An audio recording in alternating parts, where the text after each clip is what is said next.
শ্রীযুক্ত নন্দবসুর বাটিতে শুভাগমন শ্রীরামকৃষ্ণদেবের। এখন ষষ্ঠ অংশ, দ্বিতীয় পরিচ্ছেদের ষষ্ঠ অংশ। ক্ষণকাল যোগে মুক্তি শুদ্ধা ভক্তি সাধন। ক্ষণকাল যোগে মুক্তি শুদ্ধা ভক্তি সাধন। পশুপতি মহাশয়, এগুলো কি সত্য?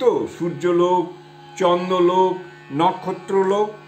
শ্রীরামকৃষ্ণ: জানি না বাপু, অত হিসাব কেন? আম খাও, কত আম গাছ, কত লক্ষ ডাল, কত কোটি পাতা, এই হিসাব করা আমার দরকার কি? আমি বাগানের আম খেতে এসেছি, খেয়ে যায়। চৈতন্য যদি একবার হয়, যদি একবার ঈশ্বরকে কেউ জানতে পারে, তাহলে ওসব হাবজা গোবজা বিষয় জানতে ইচ্ছাও হয় না।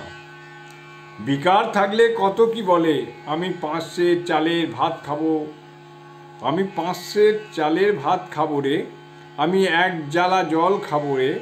বৈদ্য বলে খাবি? আচ্ছা খাবি, এই বলে বৈদ্য তামাক খায়।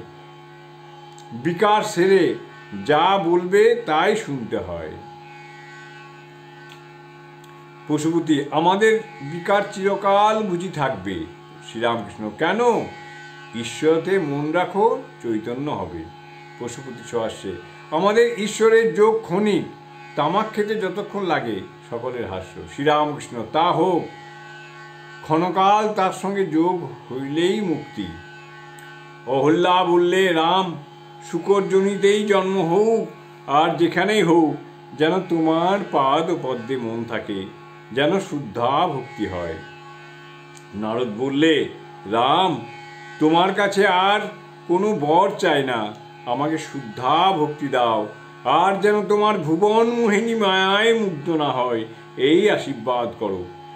আন্তরিক তার কাছে প্রার্থনা করলে তাতে মন হয়, ঈশ্বরের পাদপদ্মে শুদ্ধা ভক্তি হয়। জয় ঠাকুর, জয় ঠাকুর, জয় ঠাকুর।